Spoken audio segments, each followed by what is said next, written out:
అందరూ వాళ్ళ అనుభవాలు చెప్పారు. ఈ సినిమా మొదట కొబ్బరికాయ కుట్టిన దగ్గర నుంచి కూడా జరిగిన వింతల గురించి. నేను ఎప్పుడు నమ్మేది ఒక దైవాన్ని నమ్ముతాను, అది కూడా మనకి తోడవ్వాలి ఎప్పుడని. ఆ దైవం కనిపించిన దైవం అది వేరే వేరే రూపాల్లో ఉండొచ్చు. ఒక్కొక్కడు ఒక్కొక్క దేవుడిని ఆరాధిస్తారు. శివుడు కావచ్చు, వెంకటేశ్వర స్వామి కావచ్చు, విష్ణువు కావచ్చు, లేకపోతే రకరకాల వాళ్ళ ఎలువెల్పులు. అలాగే తల్లిదండ్రులు, నా తల్లిదండ్రులు వాళ్ళ యొక్క ఆశీర్వాదం, అలాగే కళాంబ తల్లి యొక్క ఆశీర్వాదం, ఇవన్నీ కలగలిపితే ఒక డాకు మహారాజు. ముఖ్యంగా ఎన్నో సినిమాలు చేశాను. సరే, దాంట్లో వరుసగా ఇది 4వ సినిమా విజయం సాధించింది. మొదటి సినిమా ఏమో ఒక పరీక్ష, అఖండ చేసేటప్పుడు అదేమో కరెక్ట్గా కోవిడ్ రావడం. ఆ కోవిడ్ టైంలో సాహసించే ధైర్యం చేసి సినిమాని విడుదల చేయడం, అఖండమైన విజయాన్ని సాధించడం అఖండ సినిమా. దాంతో అది సాధించడమే విజయం కాకుండా ఎన్నో ఇంకా ముందు తర్వాత ఎంతోమంది ధైర్యం చేసి సాహసించి వస్తారు, జనం చూస్తారు సినిమాల్ని అన్న ఒక ధైర్యంతో వాళ్ళ సినిమాలన్నీ ఆ తర్వాత తెలుగే కాకుండా అన్ని భాషల సినిమాలు కూడా వాళ్ళ సినిమాలను ధైర్యంగా విడుదల చేయడం జరిగింది. ప్రతిదీ ఒక ఛాలెంజ్. అయిపోయింది అఖండ, నెక్స్ట్ ఏమిటి అన్నప్పుడు ఒక వీరసింహారెడ్డి, అదైన తర్వాత సరే అది కూడా అయిపోయింది. అంటే ప్రతిదీ ఒక ఛాలెంజ్. అంటే పీక్స్కి వెళ్ళినప్పుడు ఎప్పుడు ఒక ఛాలెంజ్. నేను ఎప్పుడు అది ఛాలెంజ్గా తీసుకోను. ఎందుకంటే నాకు ప్రేక్షక దేవుళ్ళు వాళ్ళు ఇస్తున్న ప్రోత్సాహం అయితే లేకపోతే వాళ్ళకి ఏం కావాలి. ఎందుకంటే మేము ఎప్పుడు ఎవ్రీడే కన్జ్యూమబుల్ కమోడిటీ, అంటే నిత్యావసర వస్తువులు. సో మనం ముందే గ్రహించాలి. ఇప్పుడు వాళ్ళు ముందే ఏం కావాలి, అది ఒక ఫుడ్ విషయంలో కావచ్చు, లేకపోతే రకరకాల ఏమేమైతే ఉన్నాయో వాటిల్లో వాళ్ళు సర్వే చేసి, సో దాని తర్వాత వాటిని మార్కెట్లోకి తీసుకురావడం, ప్రమోట్ చేయడం. దాని తర్వాత అలాగే ఈ సినిమా కూడా, ఎందుకంటే ఈ సినిమా అనేది మనిషి ఒక ఈ దినచర్యల్లో అంటే సతమవుతూ అన్న పానీయాలు అనే అవసరాలతో పాటు ఈ సినిమాను కూడా ఎంచుకున్నాడు. కాబట్టి ఆ సినిమా ఎలా ఉండాలి, ప్రేక్షకులు ఎటువంటి సినిమాని మనం అందించాలి అన్నది ఆలోచించుకోవలసిన విషయం.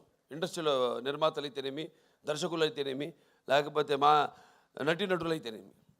అటువంటిది దాని తర్వాత ఒక నేలకొండ భగవంత్ కేసరి అదయింది. దాని తర్వాత ఏమిటి అన్నది స్టార్ట్ అయినప్పుడు ఈ డాకు మహారాజ్ సినిమా అంటే కథ నీటి గురించి. అది చాలా చిన్న సమస్య కావచ్చు ఇప్పుడు మనం అనుకోవడానికి, కానీ సినిమా ద్వారా దాన్ని ప్రజలు అది ముందు భవిష్యత్తులో ఎలా ఈ నీటి కోసమే ప్రజలు కొట్టుకు చేస్తారు అన్నది వాళ్ళ అవగాహన రేకెత్తించిన సినిమా మన డాకు మహారాజ్. టైటిల్ దగ్గర నుంచి కూడా ఒక ఛాలెంజ్, ఏం టైటిల్ పెట్టాలి ఈ సినిమాకి. అంశం ఎంచుకున్నప్పుడు ఈ ఒక నీటి సమస్యలు ఎంచుకున్నప్పుడు ఎన్నో సామాజిక మెసేజెస్, అంటే ప్రజలకి సినిమా కేవలం వినోదం కాదు, వాళ్ళ ఒక ఆలోచన రేకెత్తించాలి అన్నది నా నాన్నగారి నుంచి కూడా నాకు వరకు అది వస్తున్న ఒక పరంపర. దాన్ని ఎలా మనం ఈ సినిమాలో దాని గురించి ఇవ్వాలి. నేను ఒక రాయలసీమ అంటే అతి తక్కువ వర్షపాతం ఉన్న ప్రాంతం, దేశంలోనే 2 అతి తక్కువ వర్షపాతం ఉన్న ప్రాంతం. ఆ జిల్లాలో హిందూపురం ఎమ్మెల్యే నేను. ఆ ప్రాంతం యొక్క నీటి సమస్య అంతా తెలుసు. నాన్నగారి ఒక మానసిక పత్రికలు, ఈ తెలుగు గంగ అయితేనేమి, హెచ్ఎన్ఎస్ఎస్ అయితేనేమి, లేకపోతే గాలేరు నగరి అయితేనేమి, ఇవన్నీ అయిన తర్వాత ఎలా మళ్ళీ మనం పూర్తి చేసాం. తెలుగుదేశం అధికారంలో ఉన్నప్పుడు ఎలా, నేను ఎమ్మెల్యేగా ఉన్నప్పుడు అంతా రాసి పెట్టింది. నేను ఇప్పుడు ఎలాగైతే అన్నారు ఫస్ట్ టైం ఏమైనా బుక్ చేయడానికి ఆవిడ షిరిడీలో ఉంది, ఎవరు మన శ్రద్ధా శ్రీనాథ్, అలాగే ఈవిడేమో తిరుపతిలో ఉంది ప్రజ్ఞా జైస్వాల్. అలాగే ఈ నీటి సమస్య కరెక్ట్గా నేను ఎమ్మెల్యే అయినప్పుడే అది పూర్తి కావడం, నేను నా హిందూపురానికి నేను నీళ్లు ఇవ్వగలగడం. సో ఇదంతా అదంతా కాకతాళీయంగా యాదృచ్ఛికంగా జరిగింది. ఇప్పుడు ఆ నీటి సమస్య గురించి సినిమా తీయాలి అని ఒక ఆలోచన వచ్చింది.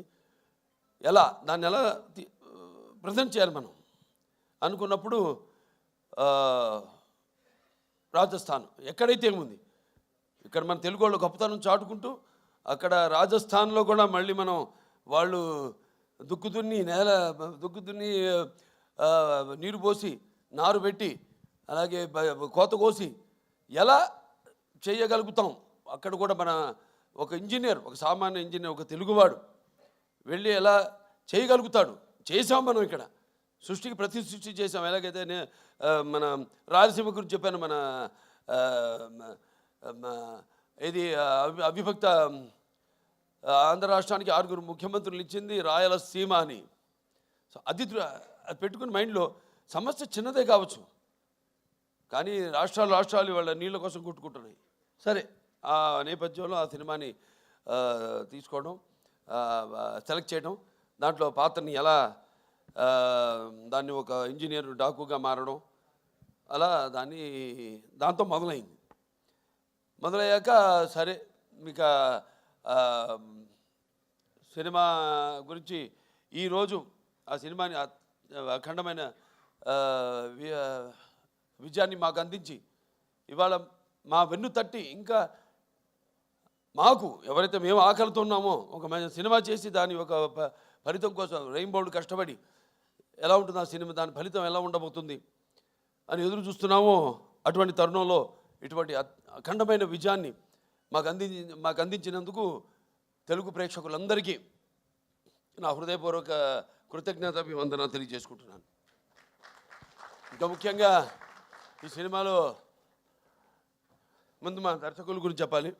బాబీ గారి గురించి అంటే ముత్యాలు ఎలా ఏటమూలుగా జారితే ఎంత అందంగా ఉంటాయి కనపడడానికి, అలా ఎంతో అందంగా ప్రతి నటుడి దగ్గర నుంచి కూడా హావభావాలను రాబట్టుకోగలిగాడు మా దర్శకుడు బాబీ. అలాగే బాబీ ఎలాంటి ఒక ప్రియుడిని ప్రేమించినట్టు నన్ను ప్రేమించేసి ఏది వదలకుండా ఎంతో సున్నితంగా ఎంతో నాలో అయిన నట విశ్వరూపాన్ని ఆవిష్కరింపజేసిన బాబీకి నా హృదయపూర్వక కృతజ్ఞతలు తెలియజేసుకుంటున్నాను. ఒక నమ్మకం, ఏదైనా ఒక నమ్మకం ఉంటాను.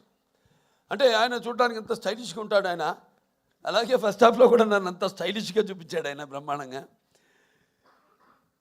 ఇక ప్రతి చాలా ఎన్నో విషయాలు డిస్కస్ చేసి సినిమాలో మేము అనుకున్నవి తీసినవి కూడా కొన్ని ఉన్నాయి ఇంకా. కానీ సినిమా నిడువుని బట్టి ఎంత ఉండాలి సినిమా అంతే. ఒక చిన్న పాయింట్ నాకు ఇప్పుడు అంటుంటారు, సినిమాని ప్రేమించకూడదు మనం, సినిమా తీయాలి అంతే. ప్రేమించామంటే ఇక మన కంట్రోల్లో ఉండదు సినిమా అన్నది, వెళ్ళిపోతుంది. 3 గంటలు కూడా దాటుతుంది సినిమా. అలా కాదు, చెప్పేదైతే చిన్న పాయింట్ మంచి సన్నివేశాలతో క్లుప్తంగా చేయగలిగితే ఇవ్వగలిగితే అది డెఫినెట్గా సక్సెస్ అవుతుంది ఆ సినిమా అన్నది. అలాగే బ్రహ్మాండంగా వాళ్ళ టీము అందరు కూడా బ్రహ్మాండంగా వర్క్ చేసి ఇవాళ డైరెక్షన్ డిపార్ట్మెంటు క్రాంతి అయితేనేమి, లేకపోతే సోమరాజు గారు అయితేనేమి, రాధాకృష్ణ గారు అందరూ, అలాగే ఆయన రైటర్స్ మిగతా మన మోహన్ కృష్ణ గారు, చక్రి గారు, వినీత్ గారు అయితేనేమి అందరూ ఎంతో బ్రహ్మాండంగా దాన్ని అందరూ కష్టపడి ఈ కథను చేయడం జరిగింది, ట్రీట్ చేయడం జరిగింది. ఇక మా తమన్ గారి గురించి వేరే ప్రత్యేకంగా చెప్పక్కర్లేదు. అందరితో ఇంటి పేరు మార్చేశారు. ఇప్పుడు నందమూరి ఎస్ఎస్ తమన్ కాదు, నందమూరి తమన్ అని. కానీ నేనంటాను ఈరోజు నుంచి నందమూరి కూడా కాదు, ఎన్బికే తమన్ అని, అది బెటర్గా ఎన్బికే తమన్ అని నామకరణం చేస్తున్నాను. ఇంతమంది అలాగే ప్రతి ఒక్కళ్ళ గురించి చెప్పుకోవాలి సినిమాలో. మా రైటర్స్ అనంత శ్రీరామ్ గారు అయితేనేమి, అటు కాసర్ల శ్యామ్ గారు అయితేనేమి, సాహిత్యం అద్భుతమైన. ఇందాక అనంత శ్రీరామ్ గారు పాడుతుంటే నా కళ్ళల్లో నీళ్లు, అంటే చుక్క చుక్క పాట అద్భుతం. అంతా చిన్ని చిన్ని అద్భుతం పాటలు. అలాగే మా కాసర్ల శ్యామ్ గారు అటు దబిడి దిబిడి మంచి మాస్ సాంగ్, ఐటమ్ సాంగ్ అన్నది. ఎందుకంటే ఏదో ఒక అమ్మాయి వచ్చి డాన్స్ చేసి వెళ్ళిపోవడం కాదు కదా, అమ్మాయి కూడా ఒక పాత్ర ఉంది ఆ సినిమాలో, ఊరేశ్వర అవుటేలాగా. సో అద్భుతంగా ఆ పాట, దాని తర్వాత సర్కార్ పాట ఎంతో అద్భుతంగా అన్నీ కుదిరినాయి ఈ సినిమాకి. ఇక మా హీరోయిన్లు నా ప్రజ్ఞ జైస్వాల్, అఖండ నుంచి ఈ యొక్క జర్నీ, అందులో కూడా ఎంతో అద్భుతమైన పెర్ఫార్మెన్సు, గ్లామరు పెర్ఫార్మెన్సు కలగలిపి ఎంతో అద్భుతంగా ఆవిడ రెండింటిని సమపాళ్లలో అందే కనిపించడం జరిగింది. సో మళ్ళీ తిరిగి మా కాంబినేషన్లో మళ్ళీ ఇది రెండో సినిమా, ఈ యొక్క డాకు మహారాజ్. ఈ చిత్రం కూడా విజయం కావడం తప్పకుండా ఎంతో అందం ప్లస్ టాలెంట్ రెండు కలగలిపిన మరొక ఆర్టిస్టు మన శ్రద్ధా శ్రీనాథ్. ఎంతో నేను ముందు మాట్లాడినప్పుడు కూడా బాబీ గారు చెప్పారు, ఎంతో సెలెక్టివ్. తను కూడా చెప్పింది. నేను అంటాను, ఆర్టిస్ట్ అన్నది ఎప్పుడు, ఆర్టిస్ట్ అన్న వాడు ఎప్పుడు కనిపిస్తూ ఉండాలి, ఎప్పుడు should be always in the focus. ఎప్పుడు ఎక్కువ అంటే ఆవిడ రియలైజ్ అయినట్టుంది. Now she saying that. ఇప్పుడు అంటుంది ఆవిడ, కాదు నేను ఇక్కడి నుంచి ఎక్కువ సినిమాలు నటిస్తాను నేను అంటే, మంచి సినిమాలే. ఎందుకంటే ఆవిడకున్న ఇమేజ్కి, ఆవిడకున్న టాలెంట్కి తగ్గట్టుగా ఆవిడకి పాత్రలు వస్తాయి. మరి నేను అన్నది ఏదో ఇందాక ప్రేమించకూడదు సినిమానని, కథ వరకు పాత్ర వరకు మాత్రం ఎప్పుడూ కనిపిస్తూ ఉండాలి. ఉంటేనే ఆర్టిస్టుని మర్చిపోరు, ఎప్పుడు ఆర్టిస్టు గుర్తుండిపోతాను. సో అద్భుతమైన మరువైన పాత్రని ఎంతో అద్భుతంగా నటించిన శ్రద్ధా శ్రీనాథ్కి నా అభినందనలు తెలియజేసుకుంటున్నాను. ఇంకా మా చాలామంది ఫైట్ మాస్టర్ వెంకట్ మాస్టర్ గారు, అలాగే మా కెమెరామెన్ విజయ్ కార్తిక్ గారు, ఇక మా డాన్స్ మాస్టర్ శేఖర్ మాస్టర్ గారు అయితేనేమి, శివ మాస్టర్ గారు అయితేనేమి, అందరూ ఎంతో అద్భుతంగా వాళ్ళకి అప్పచెప్పిన వాళ్ళ పనులను ఎంతో 100కి 100 పాళ్ళు న్యాయం చేసి ఈ సినిమాలో ఏదైతే మా నిర్మాత వంశీ గారు కలగన్నారు, ఆయన అభిమాని ఫ్యాను, అటువంటిది ఒక కొత్త బాలకృష్ణ నేను ఆవిష్కరించాలి ఈ సినిమాలో అని ఏదైతే ఆయన కలగన్నాడో, అలా ఆయన ప్రతి దాంట్లో కూడా ఆయన కేవలం నిర్మాతగా కాకుండా ఒక టెక్నీషియన్గా అన్ని క్రాఫ్ట్స్ మీద మంచి గ్రిప్ ఉన్న నిర్మాత మన వంశీ గారు. అటువంటి నిర్మాత కూడా మనకు ఉండడం ఆయన నా అభిమానిగా నాకు చాలా గర్వంగా ఉంది. సో ఆయన్ని ఈ యొక్క సందర్భంగా ఆయన్ని అభినందిస్తూ ఇంకా ఎన్నెన్నో మంచి అద్భుతమైన సినిమాలు తీశారు ఆయన బ్యానర్లో. ఇంకా ముందు ఇంకా మంచి మంచి సినిమాలు కూడా తీయాలని ఆయన్ని అభినందిస్తూ, లాస్ట్ బట్ నాట్ మన వేద రాజా ఎంతో అద్భుతంగా పాత్రని డైరెక్టర్ గారు చెప్పారు. ఆవిడ గురించి ఎప్పుడు అవుతాను ఉండేది సెట్లో, అసలు కూర్చొని ఎరగను, లేకపోతే అలసిపోయి అట్లా కురుకు తీయడం కానీ ఎరగను నేను. ఎప్పుడు ఎంతో అటు విన్నట్టే అటు ఇటు చూసుకుంటూ, మళ్ళీ చెప్పినట్టు డైరెక్టర్ గారు కెమెరా ఆన్ అనగానే ఏమి ఎప్పుడు చూస్తుందో తెలియదు కానీ చౌ అనుగా చెప్పినట్టే అంత బ్రహ్మాండంగా అభినయించింది ఆ పాత్ర. మరి ఫస్ట్ హాఫ్లో అద్భుతంగా అసలు ఆ డైలాగ్స్ ఏదైతే బండి డ్రైవర్గా సెలెక్ట్ చేయడానికి నన్ను బండి తోలమంటుందో, బండి వెనక్కి రివర్స్ తోలుతుంది, దాన్ని బండిని ఆపగానే నేను ఆపనలేదు కదా, ఎందుకు ఆపామంటే వెనకాల పూల కుండీలు ఉన్నాయమ్మా దిగి వెళ్ళి చూస్తే అప్పుడు అంటాను వాటిలో కూడా పూల చెట్లకు కూడా ప్రాణం ఉంటుంది కదమ్మా అనగానే ఒకసారి ఆ పక్కన ఎవరైనా మకరంద ఆయన వెంటనే ఎంత అంటే ఎంతమంది వచ్చాడు ఇక్కడికి అనేది ఎంతో అద్భుతంగా ప్రతిదీ ఎంతో బాగా నటించేది పాప. మంచి భవిష్యత్తు ఉంది. ఫస్ట్ స్టడీ వెల్, ముందు पढ़ना भी, उसके साथ बाद में धीरे धीरे యాక్టింగ్ करना. సరే మన సినిమాకి వస్తే చాలామంది అనుకుంటారు పాత్ర గురించి. ఇప్పుడు పాత్రలు పరకాయ ప్రవేశం అంటే పాత్ర సినిమా కథను ఓకే చేసి ఆ పాత్రకు వెళ్ళే వరకు నాకు తెలీదు. అంటే నేను నా వాచకం, నా ఆంగికం కానీ, నా ఆహార్యం కానీ ఎలా ఉంటుందో నాకు ఐడియా లేదు, ఉండదు. ప్రతి పాత్రకు ఒకటే చేస్తాను నేను. కాకపోతే ఒక్కసారి ఆ పాత్రలోకి వెళ్ళినప్పుడు ఆ పాత్ర నన్ను ఆ పరకాయ ప్రవేశం చేసినప్పుడు అంటే నేను ఎప్పుడు చెప్తుంటాను, ఒక యాక్టింగ్ అంటే కేవలం అరవడం, నవ్వడము, ఒక తృప్తి పరిచే ఒక అరుపు, ఒక డైలాగ్ అరవడము కాదు. పాత్ర అంటే ఒక పరకాయ ప్రవేశం. ఇంకో పాత్రలోకి ఏ పాత్ర అనుభవాలు అయితే ఆ పాత్రకు ఆత్మ అనుభవాలు అయితే మనము అనుభవించలేదో ఆ పాత్రలోకి వెళ్ళిపోవడం. సో అది నాకు ఒక గొప్ప వరంగా భావిస్తున్నాను మా నాన్నగారి తొరత. అలాగే చాలామంది అంటుంటారు అంటే అంటే ఈ సినిమా మొదలైంది కూడా ఈ సప్త సముద్రాలు వాటి గురించి చర్చించుకుంటూ ఎన్నో చర్చించుకున్నాం సరదాగా.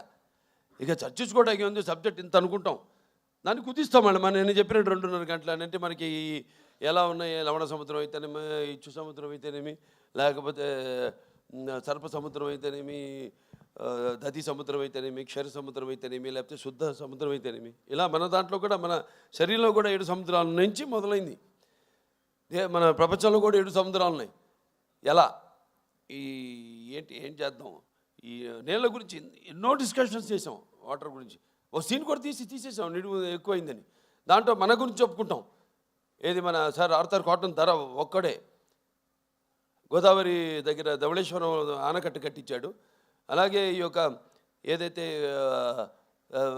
పట్టిసీమ ద్వారా సముద్రంలో వృధాగా కలిసిపోతున్న నీళ్లను మళ్లించి అతి తక్కువ వర్షపాతం ఉన్న ప్రాంతాలకి, కరువు కాటకాలు విలయ తాండవాడుతున్న ప్రాంతాలకి నీళ్ళు ఇచ్చిన చరిత్ర మంది అని, ఇలా ఎన్నో అన్నీ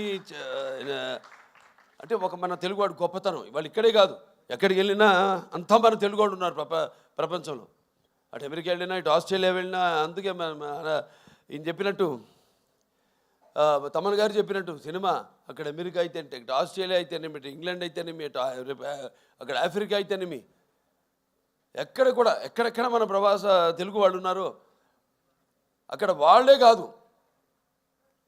కాకుండా ఇవాళ మన తెలుగు సినిమా ఏ రేంజ్కి వెళ్ళిందంటే ఇవాళ అవతల వాళ్ళు అంటే ఆ దేశస్తులు కూడా సినిమాను చూసి, మన సినిమాను చూసి ప్రశంసించే స్థాయికి మన తెలుగు చలనచిత్ర పరిశ్రమ ఎదిగిందంటే మరి మనం ఎంతోమంది దానికి మన గొప్ప ఎక్కువ చెప్పుకోము. సో కాబట్టి ప్రేయర్లో అప్రస్తుతం ఇక్కడ. ఎందుకంటే నా వరకు నేను నా గురించి ఆలోచించుకుంటుంటాను. నా వరకు నేను ఎంత బాగుండాలి అంత అన్నది ఒక స్వార్థం అయితే తమ్మన్ గారు చెప్పారు చాలా వివరంగా. ఇవాళ ప్రపంచం ఎలా ఉందో, ఎంత కుదించుకుపోతుంటో అంత క్లిష్టంగా తయారవుతుంది ఈ ప్రపంచం. ఇవాళ నీళ్ళ గురించి తీసామంటే నీళ్ళే ఇవాళ అక్కడ చైనా అయితేనేమి, గాజెస్ అయితేనేమి, లేకపోతే ఇవాళ బ్రహ్మపుత్రం మీద రేపు ఆనకట్ట కట్టాలి వాళ్ళు అనుకోవడం అయితేనేమి, రేపు అబ్దుల్ కలాం గారు చెప్పినట్టు ముందు జరగబోయేది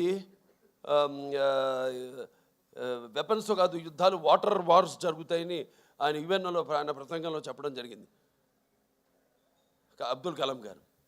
అలా ఎన్నో చూసుకుంటే నా వరకు నా రికార్డ్స్ అన్నీ అన్స్టాపబుల్, నా కలెక్షన్స్ అన్నీ అన్స్టాపబుల్, నా అవార్డ్స్ అన్నీ అన్స్టాపబుల్, నా రివార్డ్స్ అన్నీ అన్స్టాపబుల్. వీళ్ళకి ముఖ్యంగా నా తెలుగు ప్రజానికానికి అలాగే నా అభిమానులందరూ కూడా నా కృతజ్ఞతలు తెలియజేసుకుంటున్నాను. ఎందుకంటే మనం ఇచ్చిన దాన్ని ఆదరించి కొత్తదనాన్ని ఎప్పుడూ ఆస్వాదిస్తారు మన తెలుగు వాళ్ళు అన్నదానికి ఒక నిదర్శనం. అంటే నాకేంటంటే సినిమా అంటే ఒక భాషా భేదం కానీ, లేకపోతే ఒక ఆడమ్మగా తేడా కానీ, లేకపోతే దానికి దారిద్ర్య తారతమ్యములు కానీ, పండిత పామరాది పట్టుపిడుపులు కానీ, అభిమాన దురభిమానులు అనే అడ్డుకోడలు ఉండవన్నది నాకు నమ్మకం. అటువంటిది మంచి సినిమాని ఈరోజు ఈ ఒక మన ఈ డాకు మహారాజ్ని అందరూ ప్రేక్షకులందరూ ఆదరించారంటే మరి మన వాళ్ళ తత్వం, వాళ్ళ నేచర్ ఏంటో అంటే ఒకసారి నేను అన్నట్టు మంచి తీస్తే ఏదైనా వాళ్ళు స్వీకరిస్తారు, బ్రహ్మరథం పడతారు అన్న దానికి ఇవాళ ఈ డాకు మహారాజ్ సక్సెస్ ఒక పెద్ద ఉదాహరణ. సో వాళ్ళందరూ కూడా నా తెలుగు ప్రేక్షక దేవుళ్లకు అభిమానులకు అందరికీ నా కృతజ్ఞతలు తెలియజేసుకుంటూ, అలాగే ఈ సినిమా ఒక సక్సెస్ ఫంక్షన్ అనంతపూర్లో చేద్దామని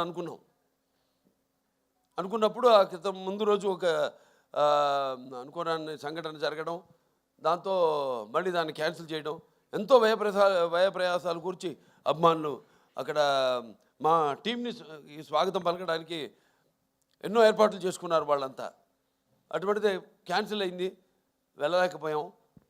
రేపు 22 వచ్చే 22 అంటే బుధవారం అక్కడ అనంతపూర్ వాళ్ళ సమక్షంలోనే అనంతపూర్ అభిమానులు అక్కడ మా ప్రజల యొక్క సమక్షంలో రేపు ఈ యొక్క డాకు మహారాజ్ యొక్క విజయోత్సవ పండుగను అక్కడ జరుపుకోబోతున్నాం అని చెప్పుకోవడానికి ఎంతో సంతోషంగా ఉంది.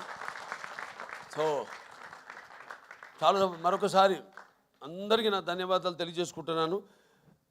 ఇక ముఖ్యంగా పాత్రికేయ సోదరులందరికీ, ప్రింట్ అండ్ ఎలక్ట్రానిక్ మీడియా వారందరూ కూడా ఒక మంచి సినిమాని ఇచ్చినందుకు మంచి రివ్యూస్ ఇచ్చి దాన్ని ప్రచారకర్తలుగా ఇప్పుడు ఏదైనా ఉంటుంది, ఒక ప్రభుత్వం ఒకటి అనుకుంటే దాన్ని మరి ప్రజల్లోకి తీసుకెళ్ళేది ఎవరంటే కింద బ్యూరోక్రాట్స్, దాన్ని ఇన్కార్పొరేట్ చేయడం. అటువంటిది మంచి సినిమానికి మంచి రివ్యూస్ ఇచ్చి ప్రజల్లోకి తీసుకెళ్ళిన నా పాత్రికేయ సోదరులందరూ కూడా నా కృతజ్ఞతలు తెలియజేసుకుంటూ మరొకసారి అందరికీ టీం అంటే కార్ డ్రైవర్ నుంచి కూడా ప్రొడక్షన్ బాయ్ వరకు మాకు వంటలు వండి పెట్టిన వంటవాడి దగ్గర నుంచి కూడా ప్రతి ఒక్కరికి పేరు పేరున నా కృతజ్ఞతలు తెలియజేసుకుంటూ నేను సెలవు తీసుకుంటున్నాను. థ్యాంక్ యూ బాలకృష్ణ గారు. అండ్ ఇప్పుడు బాలయ్య యువసేన